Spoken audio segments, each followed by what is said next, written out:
Gubernur Aceh Nova Iriansyah menjadi inspektur pada upacara peringatan ke-76 Hari Amal Bakti Kementerian Agama di Banda Aceh.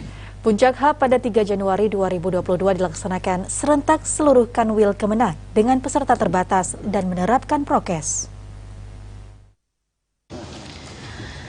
Dalam momentum ini, Gubernur Aceh Nova Iriansyah membacakan sambutan Menteri Agama Haji Yakut Khalil Qaumas. Dijelaskan peringatan Hari Amal Bakti Kementerian Agama tahun 2022 mengambil tema transformasi layanan umat. Transformasi dimaksud meliputi perubahan sikap dan perilaku yang lebih baik dalam memberikan pelayanan kepada masyarakat serta peningkatan sarana prasarana yang mempercepat dan mempermudah kinerja Kementerian Agama. Di usianya yang ke-76, Gus Yakut menyampaikan Kemenag harus terus berbenah. Prestasi yang telah diraih harus dipertahankan dan secara bersama perlu terus berinovasi untuk mewujudkan Kementerian Agama yang lebih baik. Untuk itu, jadikan agama sebagai inspirasi, penggerak yang dapat meningkatkan daya kreativitas.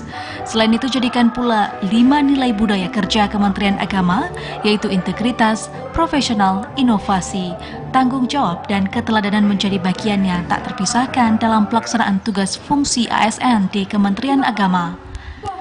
Kementerian Agama telah hadir dan memberikan pelayanan prima kepada masyarakat. Hal itu dibuktikan dengan naiknya indeks kesalehan umat beragama, kerukunan umat beragama, dan kepuasan layanan KUA pada tahun 2021.